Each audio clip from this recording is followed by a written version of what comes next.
Hello and welcome to episode 191 of the How to Survive podcast, or should I say bonjour, because this week we are covering the France set but English language movie As Above, So Below, directed by John Eric Dowdle in the year of our Lord 2014. Joining me, as ever, is Joe Sherville. How are you, Joe? Ça va? Bonsoir. C'est la vie. Haven't heard you get out your GCSE level, not even GCSE level French. CBLC, mate. Certificate of Business Language Competence. Yeah. And Je or voudrais, incompetence. je voudrais a bloody great film, please. Well, this week's film has been recommended by Elise and I think a number of others who were in to suggest that we cover it. It's As Above, So Below. It's directed by John Eric Dowdle, who also directed the Poughkeepsie tapes. Poughkeepsie. Your pronunciation may vary. And Quarantine, which is the English language remake of Wreck. Mm-hmm. So some lineage in the horror genre. If you haven't seen As Above, So Below, it is available to watch in the UK on Netflix, if you have a Netflix subscription, or you could probably find it for mere pennies in any shop that sells DVDs. If you haven't seen As Above, So Below, now is your final chance to escape the catacombs of this podcast, free from spoilers, before we descend ever deeper and come out the other side. As Above, So Below, after this. My name is Scarlett Marlowe, and I'm a student in urban archaeology. 370 feet beneath this point is a hidden chamber That might contain a critical missing piece of our history. How are we supposed to get down there? The catacombs. There are 200 miles of tunnels right underneath our feet. They're holding the remains of 6 million corpses. Stop. This is the Empire of the Dead. These are human bones. We go through here. Let's do it. Keep slow and steady, yeah? I think I'm stuck. Just breathe with me, please. It's okay. What was that? Scarlett Marlowe, a young, intelligent, beautiful British historian who breaks into and steals from places of burial in a legally distinct manner, is on the hunt for the Philosopher's Stone, a legendary material supposedly able to turn base metals into gold and grant eternal life. Yeah. The only thing she hasn't got is holstered pistols and the name Lara Croft. Yes. Her father was the preeminent expert in the Philosopher's Stone, but hanged himself some years prior to the events of the film. Scarlett raids a tomb in Iran and discovers clues to the stone's whereabouts, narrowly escaping before the cave collapses and catching a glimpse of a hanging figure on her way out. Her investigation points her to the Paris catacombs and the supposed tomb of Nicholas Flamel, the stone's creator. She enlists the help of George, who can translate ancient Aramaic, and hires a group of local catacomb experts as guides led by Papillon, or Pap. Her exploits are captured by documentarian Benji. As they head to the catacombs, a strange cult-like group appear to be following them. The group break into the catacombs and are trapped when a tunnel collapses behind them. They also find a group of cultists singing an intense choral melody.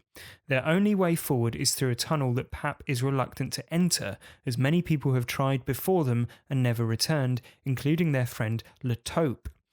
Nevertheless, they enter the tunnel and, venturing deeper into the catacombs, they find Le Taupe, who feels his friends abandoned him there, but agrees to guide them out of the catacombs, claiming the only way out is down.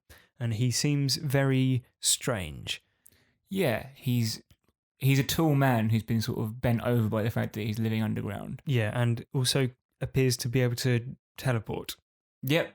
Don't worry about it. They eventually discover Flamel's tomb and, further on, a vault filled with treasure. Scarlett finds the stone on an adjacent wall and, too late, realises that the treasure is a trap. The ceiling collapses, burying Le Taupe.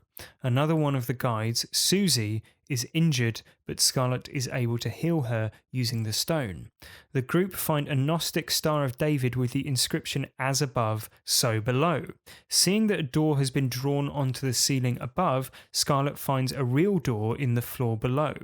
Beyond the door, the group finds the entrance to a tunnel that is marked with the phrase "Abandon all hope, ye who enter here" in Greek, identical to the entrance to hell in Dante's Inferno. Through the tunnel, they find a reflection of the room they were previously in. Inside is an entranced version of Latope, who violently murders Susie when she interacts with him. The group press on and continue descending, and Benji is pushed to his death by an apparition of a mother and child. Later, Pap is dragged into an apparition of a flaming car and buried headfirst in the ground, which is an apparent recollection of an event in which Pap left a friend to die in a burning car. The same friend who we earlier saw suggesting Pap to Scarlett as a guide. As someone who get him into the catacombs. Visions of demons follow the group through dark tunnels, and one attacks George. After the Philosopher's Stone fails to heal his injuries, Scarlett realises that the stone itself is yet another trap. Only by returning it will she find the real Philosopher's Stone. She returns the stone and realises the power of the stone is now inside her. By returning the stone, she has been deemed worthy of possessing its power. Returning to George, Scarlett confronts a vision of her father, whose phone calls she ignored on the night of his suicide, which is which earlier we see a phone ringing in the catacombs, which she answers, and a sort of strained man's voice. That says her name. And says, why aren't you talking to me? On the other end of the phone.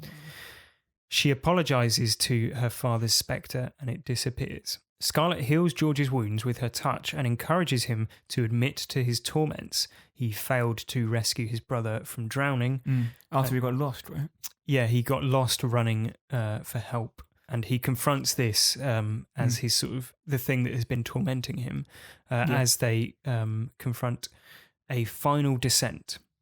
They jump into a hole and land unharmed on a surface which reveals a manhole.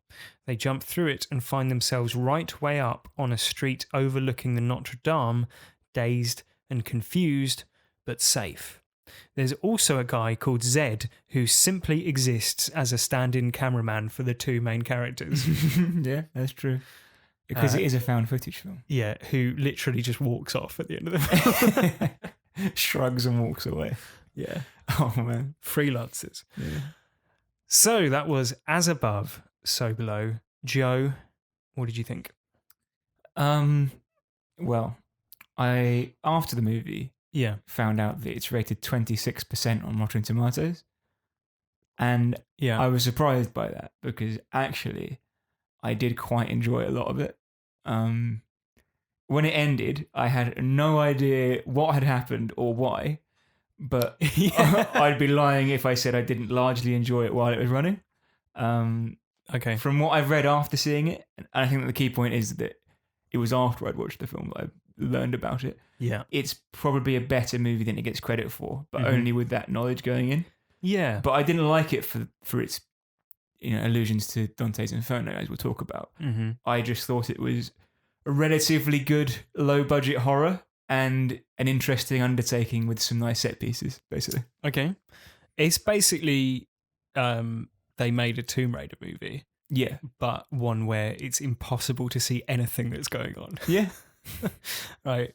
Which I know is typical bleating about found footage movies, but what really frustrated me early on is that Benji is shooting an interview with Scarlett and not even the interview is shot like an interview.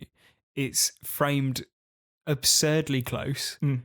The eye line is all over the place. Half the time she's looking into the camera, half the time she's looking at Benji. He's started recording pretty much halfway through her already talking. Yeah. And it just little niggles like that really frustrate me with found footage films because, again, it's not found footage, is it? It's edited footage. It's Yeah, exactly. curated footage. Right, and we saw Benji's camera get dropped in the it can't be found if it's 1,000 hell. meters down. Yeah, right, exactly. Literally in hell. We saw it abandoned. It's abandoned footage. Yeah. Yeah. The cameras that the people were wearing would be the only cameras that made it out. Yeah, so that's 3 point of It makes views, no and sense. we had about 19 for this movie. Yeah. The format in this instance, and I'm not as anti found footage as you are, Generally speaking. generally, but the format in this instance does no favors whatsoever for the story that they're trying to tell. And I think in most scenes, I felt like it was significantly detrimental to the story that they were trying to tell. Yeah. Because you said yourself that there's some imaginative set pieces, and scary bits basically, which I think are quite good. Yeah. The idea of being in a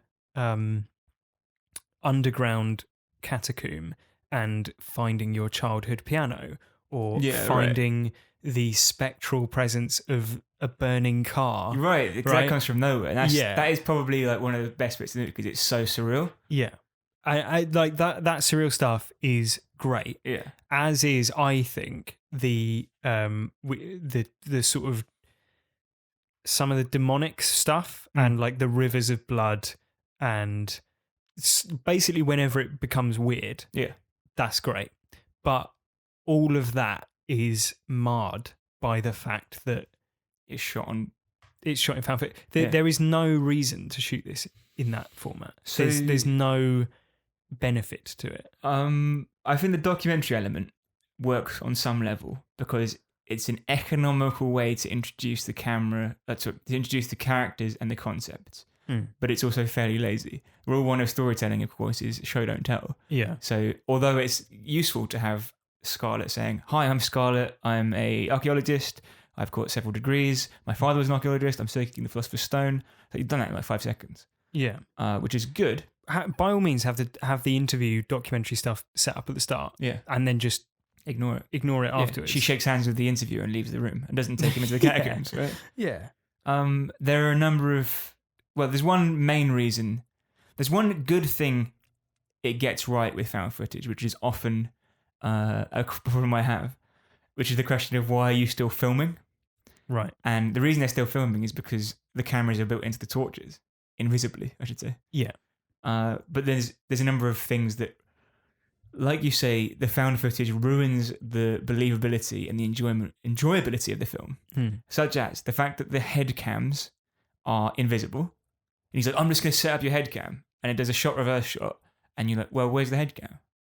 Yeah. Like maybe you and I are spoiled because we've been around AV equipment and we know how these things work. Well, but then I mean, he says, "Oh, I put like pin cameras in your head torches." Yeah, and it's the same. It's the same as the Blair Witch complaints that we had, and like I sort of hate myself for bipping about it because it is the most trite thing that you can say about a found footage film. But it's real, right? Yeah, but the point is that found footage is supposed to be a scary format for a horror movie. Yeah, because it's not this like polished, produced film that you're watching. You want the idea to be that it could potentially be believable that this was found. Yeah, right, and there is no attempt to make it remotely plausible that this is found footage. So why shoot it like that? Yeah. Right? You compared it, I think, when we were talking about it generally, to The Descent. Yeah.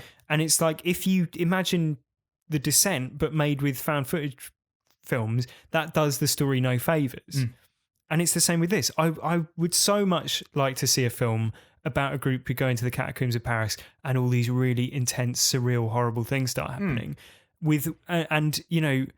Imagine what you could do with that idea if you tackled every scene imaginatively in terms of how it was shot and framed and staged. Exactly. Yeah. Rather than just dumbly putting cameras on your actors and just running the takes however many times it takes. Yeah. And with then the camera in the head. cobbling together what you can from it.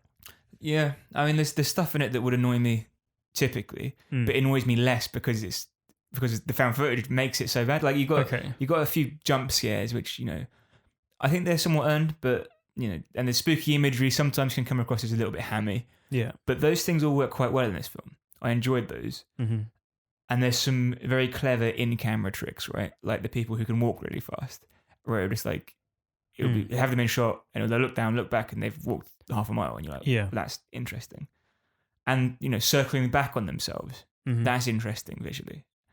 But we've seen all these before, done better. Particularly the last one where they circle back at themselves. That was in the Blair Witch Project, and as a low-budget, very high-concept horror movie, I think it does a lot and it gets a lot right. But then, why do they make that film and then just make it almost unwatchable by layering over all this digital interference and just making it overwhelming to the senses? There's a part at the end when they're trying to open the manhole cover where there's no... I've thought about this. There's no way I can think that this could happen in a camera. But it just starts flicking on and off. The picture just goes black and then comes back on and then goes black and then comes back on. But to the point where you're like, oh my God, I had to close my eyes because it was just so jarring. Yeah. And I can't think, I've used digital cameras. I've never had the lens turning on and off while it's still filming. The sound still works. That's fine. Yeah. Yeah. Also, the sound doesn't change. Just to be clear, that's annoying. I just thought that. Well, the bit where she runs back to return the Philosopher's Stone, and then she bumps into her father, dad, yeah, and then she sort of hugs her father,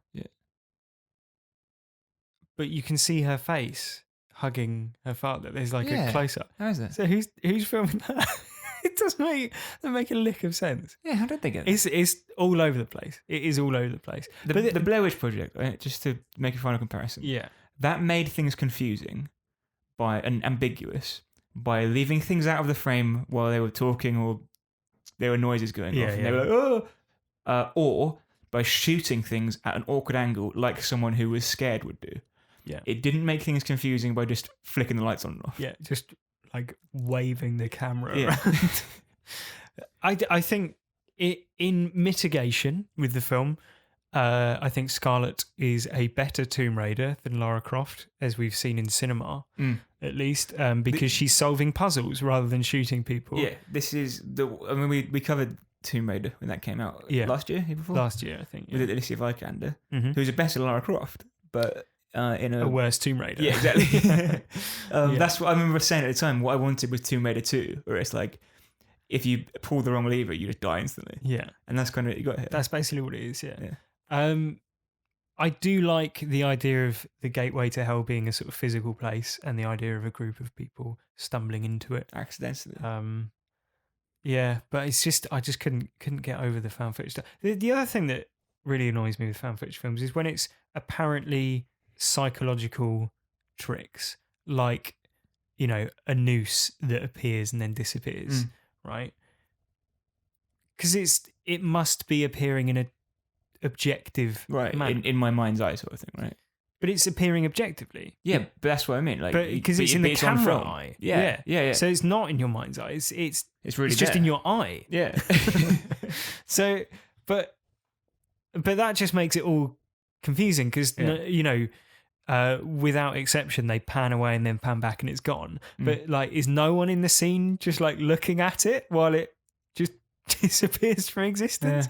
It's just, I just can't. Yeah. What you want is if this was made by something like The Office, right? Yeah. I'm not suggesting Ricky Gervais and Steve Merchant, but I'm saying in that sort of style. Yeah. They'd be like, well, did anyone see that? Yeah. Did anyone see exactly. that? Or, they'd be like, no, what do you mean? He's like, no. Shaun of the Dead would be like, but hold on, guys, there was a noose just right there. Yeah. You know what I mean? You can imagine that. Yeah. It needed more, because for the most part, the characters' actions and abilities are believable. Yeah. Because they aren't shooting hordes of people. They're just scared people who know things about archaeology. But then no one's ever like, what's happening? Like, what? I What think on they, earth? I think they are they? a bit like, why?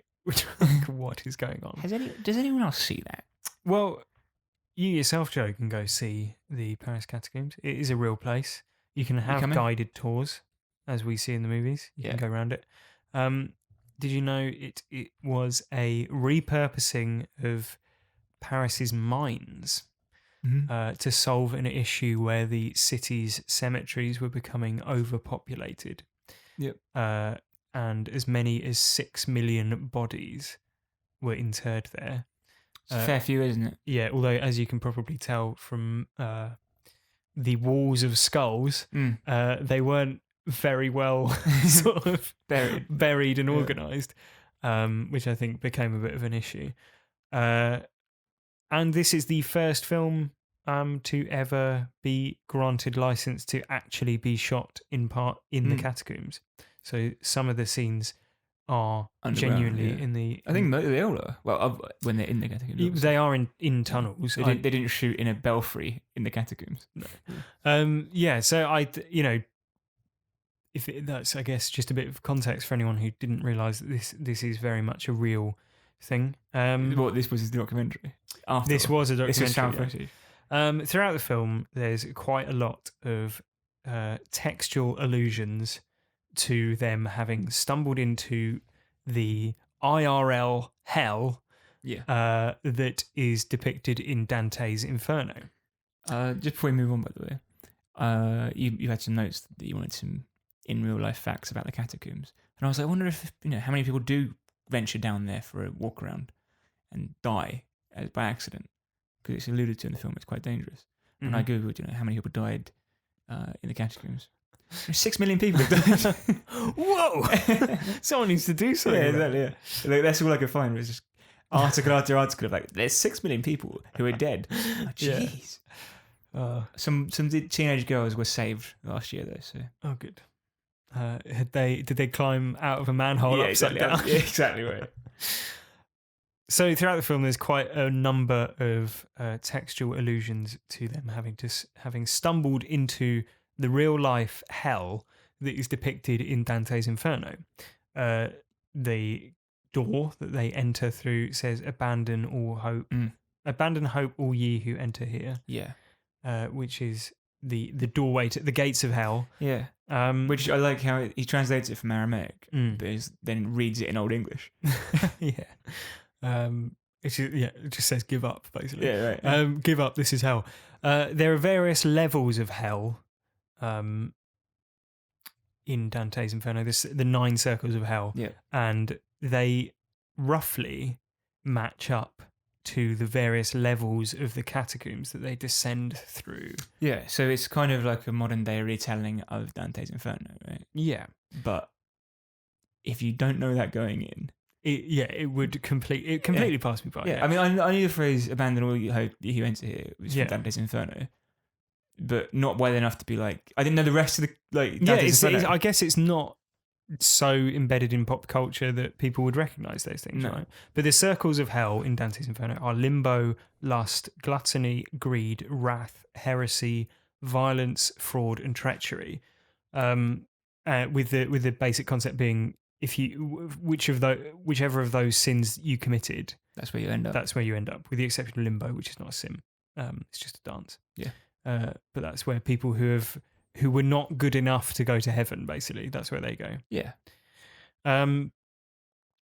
Yeah. So, I mean, they do to some extent match up to Dante's Inferno. In level 1, which is limbo, you've obviously got La Taupe, who is lost and sort of just walking around with no purpose. Yeah. Do you also have the choir? I think that may be before before they go through that weird tunnel. Because what the fuck's that about? Well, there's some weird people down here. There's 60 people in there singing perfect as a choir, naked, and they're like, there's some weird people. Yeah, that is true. They flat back that way a little bit too easily. Yeah. Then you got level 2, which is lust. A little bit tricky to depict lust in a film like this, I think. But in Dante's Inferno, there's a vortex of souls, which is deafeningly loud. And I don't know if you remember, but they enter a tunnel and there's a enormous noise. And it knocks them all down. Yeah. Yeah. Level 4 is greed, and that's the level in which they find the treasure room, which Right. is And then they try a and pull trap. the gate. Yeah. Level 7 is violence, and that's where Susie gets violently killed by a vision of Latope, who just disappears as soon as he's killed her Yeah. as well. So she presumably betrayed him at some point. Yeah, well, it's either that or she has committed an act of violence against And it's someone and it's being being punished, visited yeah. upon her in return. That's not really established. That's the thing. It's like, But you- it you is have to take kind a of bit of- so the sin. So I think the what we're supposed to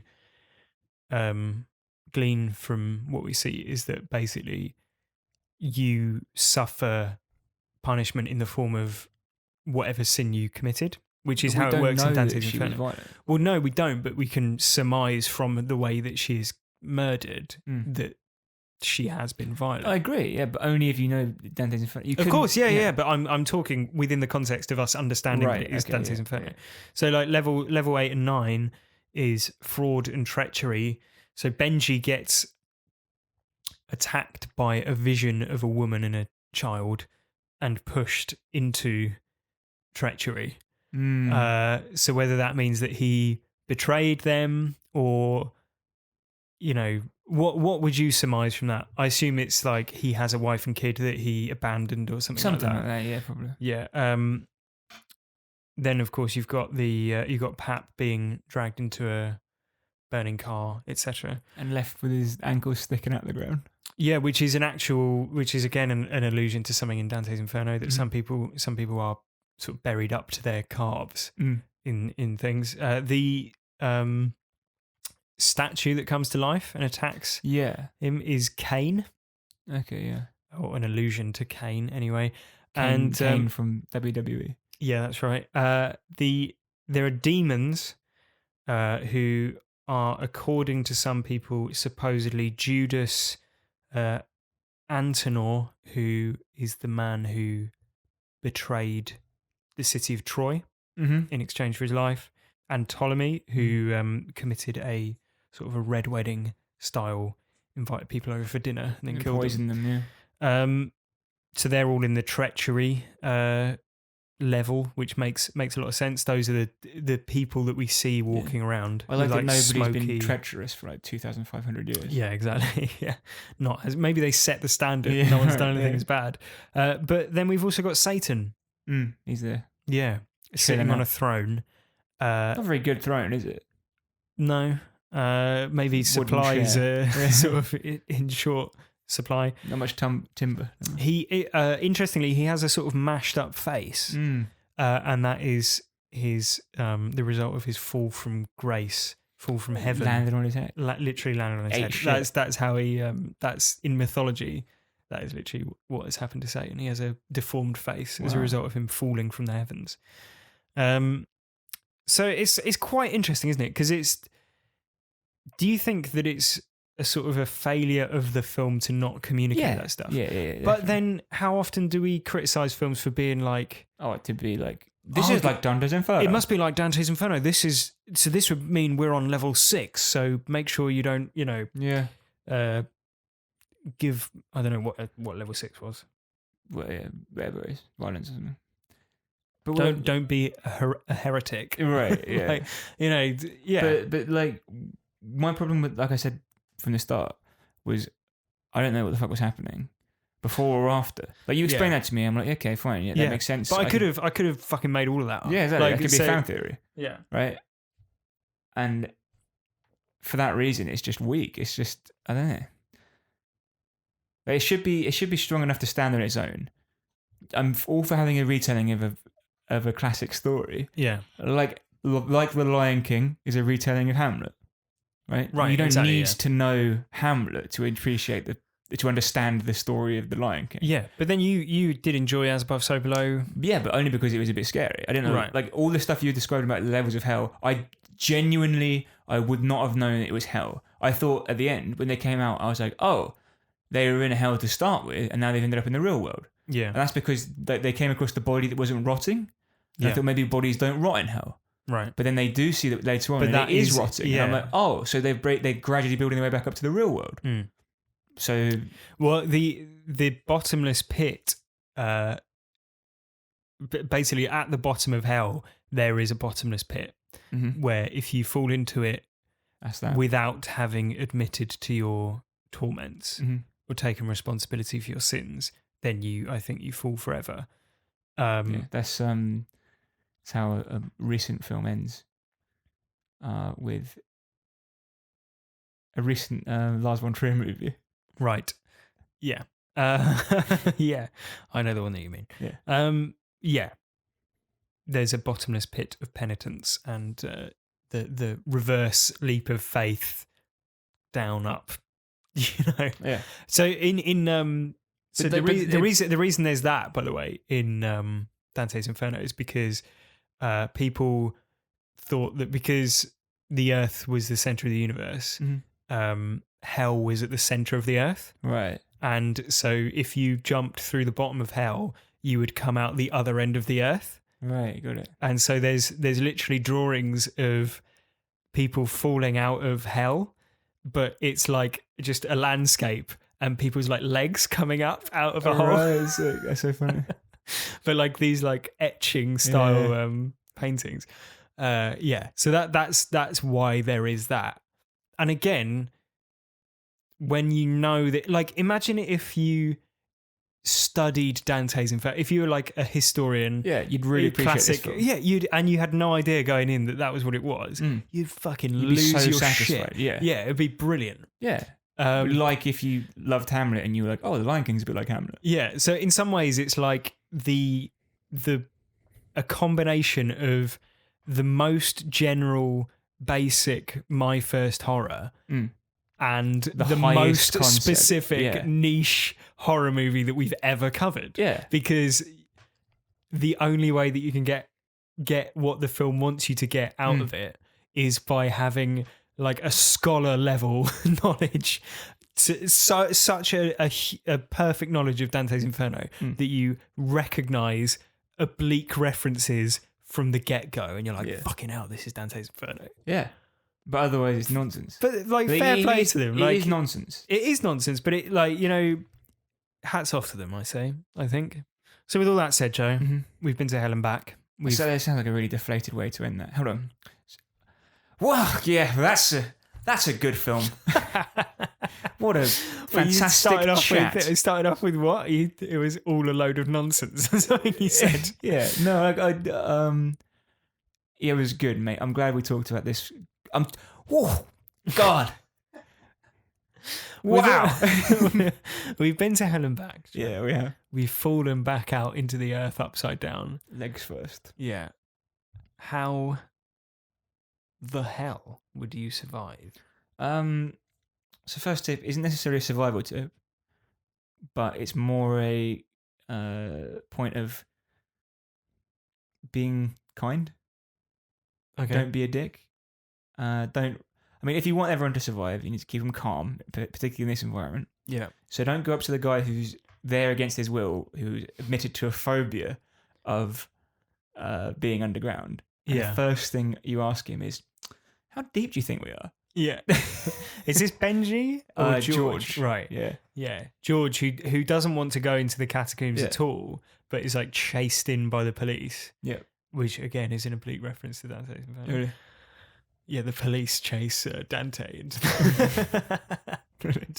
No, it's like dogs or some shit. Right. Yeah. Pigs? Hey? Yeah. Yeah. Yeah. There you go. I wonder if it is pigs. That'd be great. I mean, He's like, oh God, don't put me down there. My family died in a caving accident. I can't face it. Yeah, and he ends up down there. If he was like, oh, my family died in a caving accident because I tricked them, I was treacherous in making them go into a cave, then we would have an explanation for what then happens to him. Because that's how he dies, right? He doesn't die. Benji? George dies. Right. No, George doesn't die. George is Ginsberg from Mad Men. Correct. He gets caught by the police. That's then why runs... you like this film, isn't it? Yeah.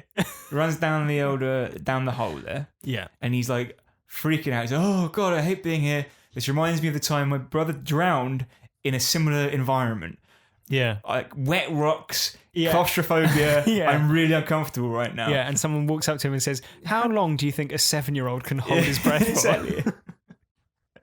Yeah. Yeah. Hey, you know, like when you're in a plane, there's turbulence. It's like, do you think this is What do you normal? think it feels like to crash into the ground at 700 miles an hour? Yeah. Yeah. So what you're saying is, if someone says to you, "I'm afraid of this thing," Yeah. unless you're directly trying to antagonize them, don't say, Yeah. "Let's talk in detail Yeah. about the thing that you're scared But of." let them rate it. Yeah. Yeah. Yeah. Like if you're scared of heights. How high do you think this is? Scared of spiders. Like, let me tell you about this spider that burrows into your eye. Yeah. Yeah, that's fair. It's keeping a happy group, basically. Yeah, I don't think it leads Keeping to everyone spirits being up. comfortable. No, he does survive. Maybe him being sort of disabused of his phobia so early on is what led him to be able to survive, Joe. Maybe. It's like the immersion therapy. Right, yeah. Exposure therapy. Exposure therapy, where you just get chased into a catacomb by a psychologist. Yeah. When you told me, like, have a think about what this could be, because there is a wider reading of it. Right. Which was Dante's Inferno. Mm. But at one point, I was like, I expected to cut away to Darren Brown, and he's like, "They should be coming around the corner any minute." And then he just shouted, "Stop, everyone! Yeah. Don't worry, it just means it's Darren. No, let's hope. Don't bash her head in. You've all been part of a trick." And then, like, she gets up, and it's all a big trick. Darren Brown. Or it pans out, and they're all ants in an ant farm. Yeah. Aliens in a zoo. In a marble being played. Yeah. Yeah, etc. My first piece of advice is to read the signs. Okay, if it looks, sounds, and I presume smells like hell, it's probably hell. Yeah. Anyone smell fire and brimstone? Yeah. I realise that they're in a sort of spiritual, magical situation as soon as they enter the catacombs, it seems. But it's just more a terrible idea in general, isn't it? Yeah. Like, Anyone smell sulfur? That smells like a volcano in well, here. it's like if any group of people, if I had to bank on any group of people to be able to spot the sort of historically documented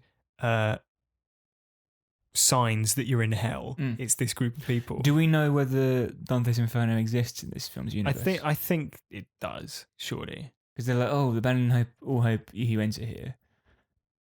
Oh yeah, because then they crawled in their bellies into hell. Right. Made to crawl in their bellies. Yeah. So this like 2 PhDs historian who studies like Christian history has never come across Dante's Inferno. But also, I guess to turn this into a sort of survival point is why not go through the proper channels? Why stage this sort of like midnight break-in? I did think this. She's a double PhD. Archaeologist. She's an academic. Mm-hmm. Are you telling me that no university in the world is going to fund a study into the whereabouts of Nicholas? Like, if you went to a university, I've got like genuine sort of information. I've got information that points to the idea that Nicholas Flamel is under the catacombs. He's buried in the catacombs of Paris, right? Parisian like tourist board are going to be all over that. Because imagine if they uncovered the tomb and then they could sell another, billion tickets to see the tomb. Yeah, I'd love it. So why stage this like mad break-in thing? Because it feels like a Tomb Raider situation, but in Tomb Raider there's always like a shady corporation who are trying to get it they want the Philosopher's Stone so that they can live forever or whatever. Yeah, right. But there's nothing like that. No. In fact, that's the one thing this film's missing. Is like, the Last Crusade style thing where the baddie gets to the stone first, but it's the trap. Yeah, you get crushed underneath it. Yeah. Right, exactly. Yeah.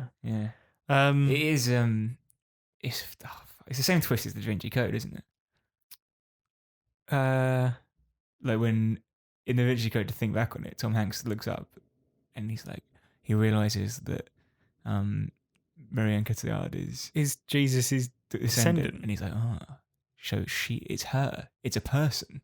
The Holy Grail is a Oh, person. right, yeah. And then she, in this movie, The as Philosopher's a philosopher, Stone is a person. Yeah. It was You're in right. you all along. Mm. And that's in spoilers Paris. for the Da Vinci Code. Well, it's like 50 years old. This is basically the Da Vinci Code, isn't it? Da Vinci Code, very nice. Yeah, I like it. How about you? You got any more ideas? Yeah, we've said it before. How many times in this podcast? Umpteen. This must be the umpteenth time. Yeah. Trust the expert. Listen to the expert. Yeah. Old Pol Pot, whatever his name is. Papillon. Yeah. Yeah. Fucking hell. Now, Yeah. what I've done there is confuse the famous French prison break expert with the dictator of Cambodia. Yes, you have. Papillon, Yes. he's like, I've never been down here. We're not going through there. It's dangerous. Like, no one who's ever gone down there is safe. All the experts in this field will tell you not to go down there. Yeah. And later on, he's like, we need to stick together, keep calm. We need to, every time he says anything, they're like, fuck you. Yeah. And do their own thing. If you hire a Sherpa Yeah. to guide you up Mount Everest Yeah. and you're going, why don't we just climb up this ice wall? And he's like, no, that's very dangerous that way. 100% of the people who have tried have died. And you're like, no, Nah, I'll give it a shot though. I like those odds. Yeah. Nutters. Yeah. Absolute nutters, the lot of them. Trust the expert, though, basically. Yeah. Well, I mean, it's like you say, it's a cliche answer for us now because we've said it so many times, but it stands to reason still, doesn't it? Yeah. Idiots. Any more for you? Yeah, I've got a couple more. I would say that I mean, a lot of people nowadays work long hours. They find their jobs very stressful. Yep. There's a risk of burnout, isn't there? Yeah, tell me about it. I'm fucking knackered, mate. Yeah, well, you're watching the wrong movie for the podcast. Yeah, well, yeah. You've been working very hard recently, and thanks, you've mate. been very stressed. Mm-hmm. Now, if you were working so hard that you saw the spectral image of your dead father at a conference, whatever you're In a pitch. yeah. If you were pitching and all Guys, of the people here's around the what table were we're going to do an infographic about hair products. yeah, and you look at the table and everyone around the table is your dead father, Yeah. then I would suggest that Have a it's day an off. indication You might need a mental health You need day. a day off, Yeah. yeah, right? But combined to that, right, let's say you were doing your pitch and you're like, well, I want to improve my abilities of pitching, so I'm going to record my pitch. Right. And you look at the footage and in objective reality, all of the people around the table turn into your dad, right? That would be an indication that something wider is wrong. Yeah. She records her break into the sort of Iranian temple or whatever it is. And in that, we see her father, like the ghost of her father. Yeah. Which would suggest that hell is already like ensnaring her. Yeah, laying. Yeah, it must be like a breadcrumb trail, right? Right. Or Warning trying to draw her in. Why would that draw her in? Why would seeing the spectral presence of her Well, yeah, that's father's a dead very body- good point. What it should serve as a warning. Yeah. I better not go down this path. Yeah, to anyone who's listening who's like, oh, well, maybe she didn't watch the footage. Why is she recording it then? Yeah. She must watch the footage She to get watches the it. Aramaic Yeah, exactly, out of it, right? yeah. So, yeah. Imagine she's showing that to George. Yeah. Going, la, la, la, la. And he's like, what's that bit? What's that? No, don't worry. That's just the ghost of my father hanging from the ceiling. Anyway, come into the catacombs with me. A disappearing boy told us to use this guy as the guide. Yeah. What do you mean disappearing boy? Well, he told us Papillon, and Did you get that on camera? no one has seen him before or since. Did you get that on camera? Him disappearing? Yeah, I did. Yeah. Yeah. I get a lot of things on cameras these days. It's these digital cameras, though, isn't it? It's glitching all over the place. But yeah, I'd say that those are indication that she's either trifling with things that are, beyond her scope, or she needs a mental health day. Both. Yeah. I mean, you'd need it afterwards, wouldn't you? Yeah. How about you? Any more ideas? Well, I did write down one, but it didn't really matter. It was just don't run off from the group. Stick together. Safety in numbers and all that. Yeah, that's true. She kind of leads the charge a lot of the time. But then Lara she Croft survives. style. Yeah. Yeah. Well, she does survive, yeah. Well, Lara Croft didn't have a bunch of French hanger-oners. She did it No. on her own. hangers on, mate. Worked out for herself, mate, didn't she? Yeah. They would've held her which back. one are you talking about? Alicia Any. or Angelina? Lara Croft in the games, I'm thinking. Right, okay. Imagine Tomb Raider 2 opened with them, like, where she slides down the rocks into the Great Wall. Yeah. And there's a tiger there, you kill a tiger. But imagine, like, she had, like, 7 or 8 French people who were all like, hey, we'd come down to this, we come down to the Great Wall sometimes. Many people, like, you know, we just spray paint over here. Yeah. Yeah.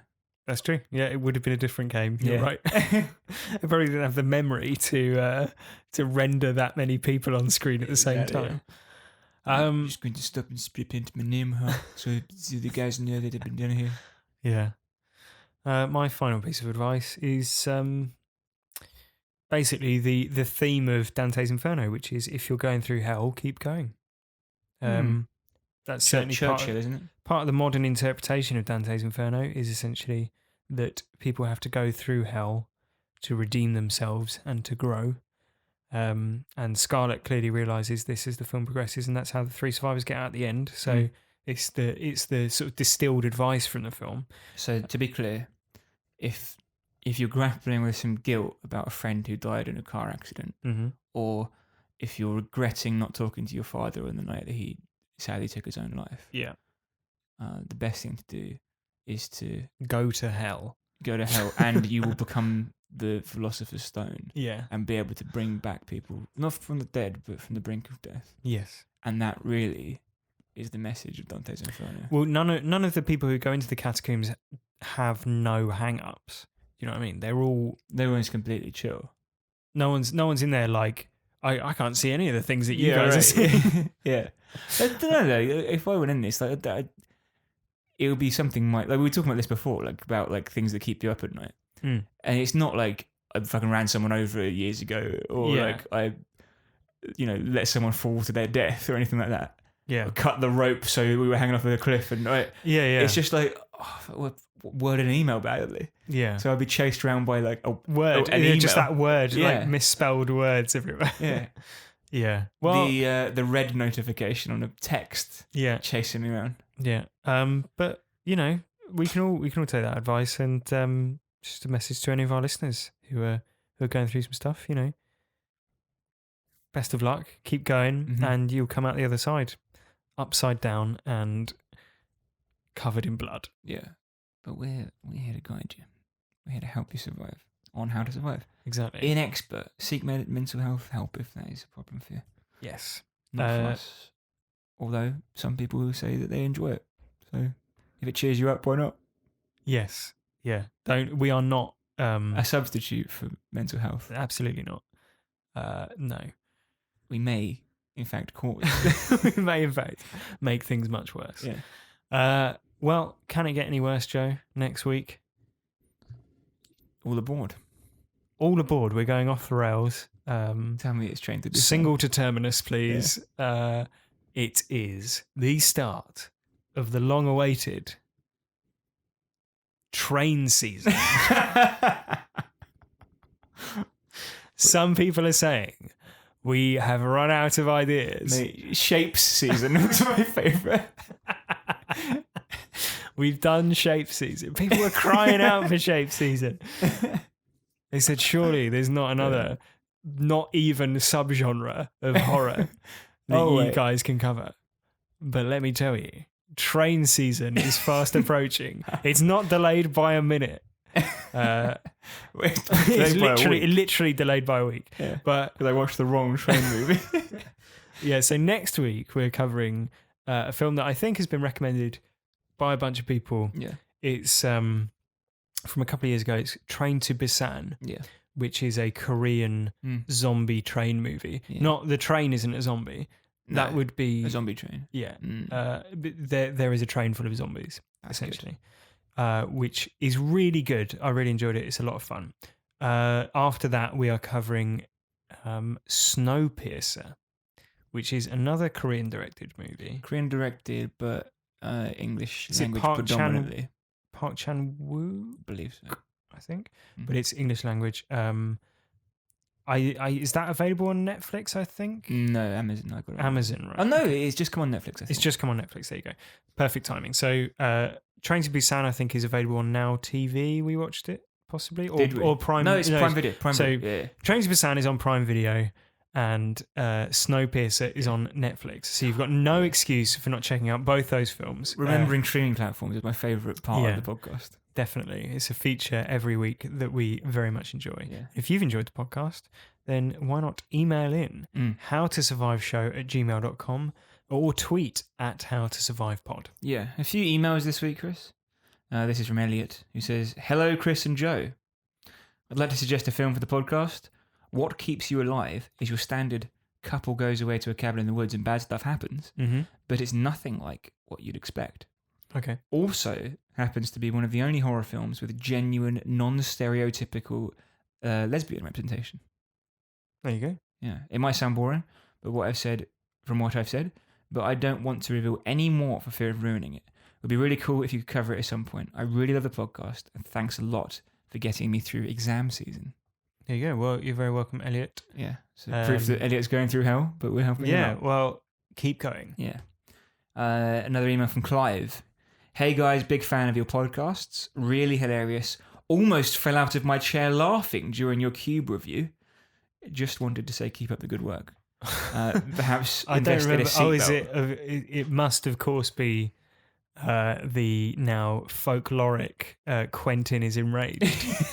If we were to get T-shirts, I sometimes think this. Yeah, I do. Yeah, And if you do want a How to Survive T-shirt, then email in, and if enough people do that, we then can do some. we'll do some. Quentin is enraged. Yeah, Film Dad. Film Dad. Oh no, Tom Cruise Dad. Tom Wasn't Cruise Dad.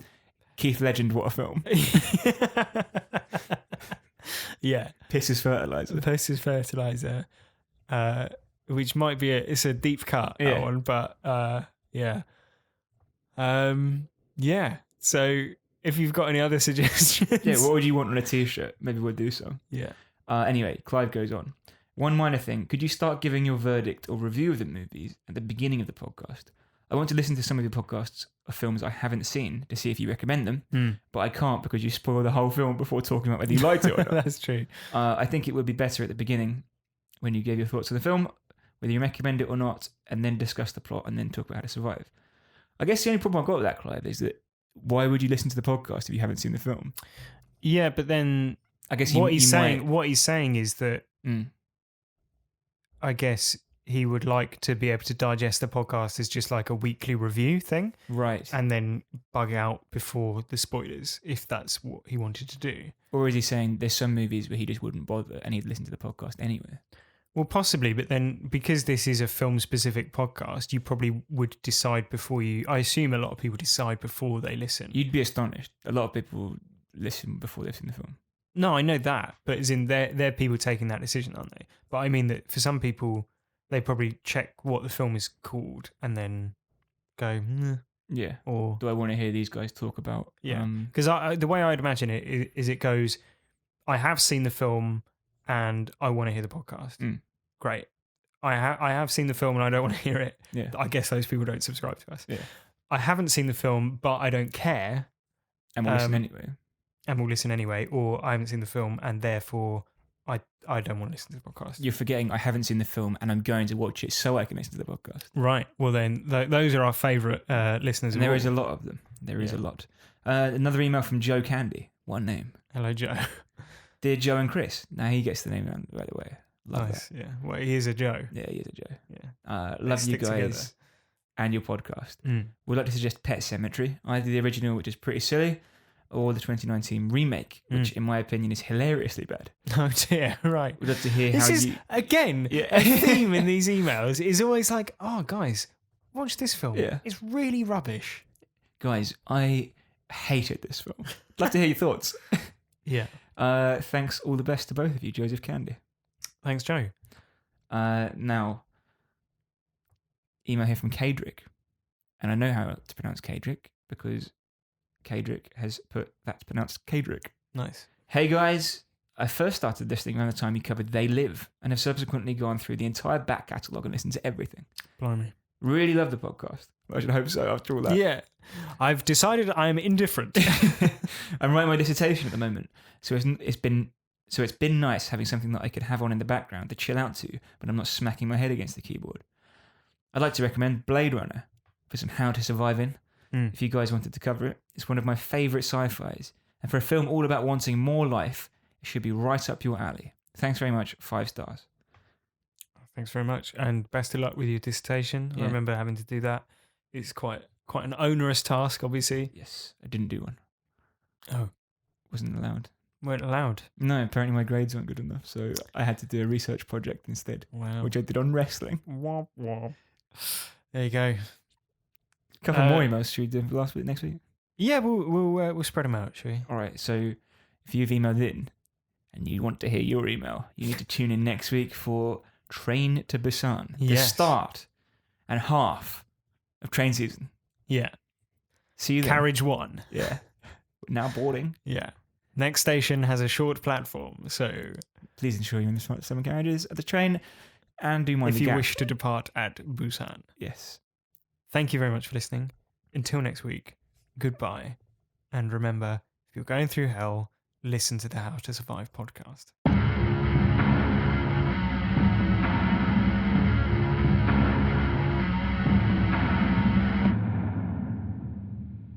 Oh man, I've got a bad back, man. Yeah? But just fucking sitting in chairs all day.